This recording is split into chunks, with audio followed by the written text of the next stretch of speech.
शहरी सरकार में किसके सिर पर ताज होगा ये तो निर्वाचित पार्षद तय करेंगे, लेकिन राज्य के 6 नगर निगम में से 3 के लिए गुरुवार को होने वाले मतदान में ये संकेत जरूर मिल जाएगा कि कोरोना संक्रमण के खतरे के बीच लोगों में अपने शहर की सरकार चुनने में उत्साह है या नहीं है। वजह साफ है, सरकार ने सुप्रीम कोर्ट के निर्देश पर बेमन से चुनाव तो करा लिए हैं, मगर न तो राजनीतिक दलों को उम्मीदवार तय करने का वक्त मिला है और न ही चुनने के लिए उम्मीदवारों को प्रचार का। एक तरह से इस 2020 मुकाबले के लिए मुश्किल से 20 दिन का ही समय मिल पाया। पहले चरण के प्रदेश में 6 में से 3 नगर निगम के लिए मतदान कल होगा। पहली बार जयपुर, कोटा और जोधपुर में एक की जगह 2 नगर निगम बनाने का फैसला कांग्रेस सरकार को कितना रास आएगा, ये भी देखना एक बात दिलचस्प होगा, क्योंकि आमतौर पर इन शहरों में भाजपा का दबदबा रहता आया है। जयपुर हेरिटेज नगर निगम के अलावा जोधपुर उत्तर और कोटा उत्तर निगम के लिए भी कल मतदान होना है। तो क्या इन 3 नगर निगमों का चुनाव समीकरण और कैसे प्रचार के दौरान यहां स्थानीय मुद्दे गौण हो गए, देखिए हमारे वरिष्ठ सहयोगी हरीश पारासर की एक खास रिपोर्ट।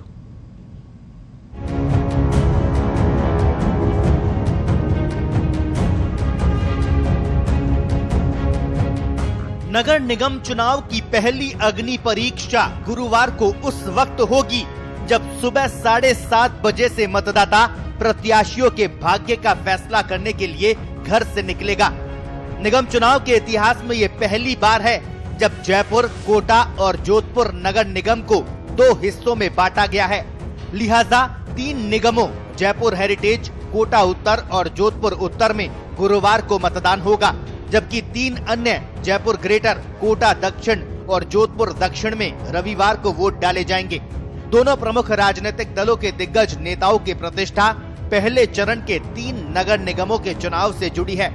जयपुर में गहलोत सरकार में शामिल मुख्य सचेतक महेश जोशी, कृषि मंत्री लालचंद कटारिया, परिवहन मंत्री प्रताप सिंह खाचरियावास के अलावा विधायक रफीक खान और अमीन कागजी की प्रतिष्ठा दांव पर है, जबकि भाजपा में प्रदेशाध्यक्ष सतीश पूनिया, पूर्व प्रदेशाध्यक्ष अशोक परनामी और अरुण चतुर्वेदी के अलावा पूर्व विधायक मोहनलाल गुप्ता अपनी साख बचाने के लिए जोर आजमाइश कर रहे हैं। इसी तरह कोटा में कांग्रेस में नगरीय विकास मंत्री शांति धारीवाल की प्रतिष्ठा दांव पर है और उप नेता प्रतिपक्ष राजेंद्र राठौड़ अपना बोर्ड बनाने के लिए तमाम समीकरण बैठा रहे हैं।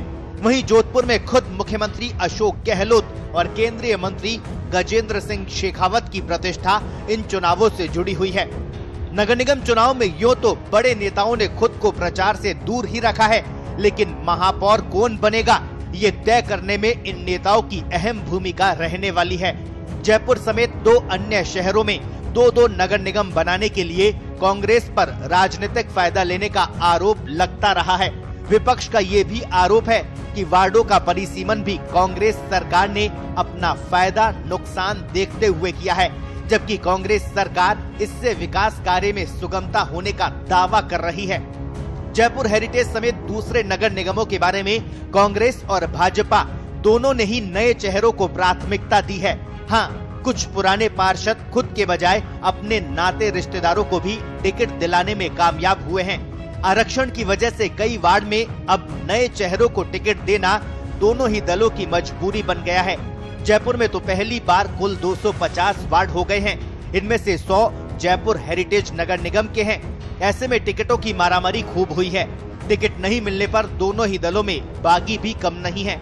बात जयपुर हेरिटेज नगर निगम की करें तो यूनेस्को ने परकोटे को विश्व विरासत की सूची में शामिल किया है।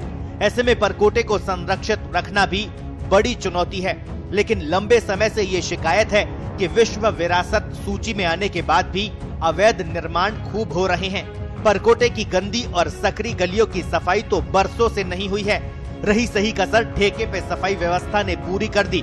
लोगों का आरोप है कि हुपर या तो आते ही नहीं हैं और आते हैं तो आधा अधूरा कचरा लेकर चले जाते हैं। जयपुर हेरिटेज और ग्रेटर दोनों ही नगर निगमों में मेयर का पद इस बार ओबीसी महिला के लिए आरक्षित है। शायद एक वजह ये भी है कि मेयर के अन्य दावेदारों का जोश ठंडा हो गया है, इसलिए चुनाव प्रचार में इतनी गर्मी दिख नहीं रही। बहरहाल महापौर कोई भी बने, जयपुर की जनता को इतनी उम्मीद तो करनी ही चाहिए जबकि सफाई, रोशनी और सड़क जैसी मूलभूत सेवाओं के लिए उसे चुनाव के बाद भी पार्षदों के चक्कर नहीं लगाने पड़े। आपका पार्षद कौन और कैसा हो, ये भी आपको ही तय करना है। इसलिए हम आपसे अपील करते हैं कि वोट अवश्य दें और योग्य प्रत्याशी का चयन कर लोकतंत्र के इस महायज्ञ में अपनी भागीदारी अवश्य निभाएं।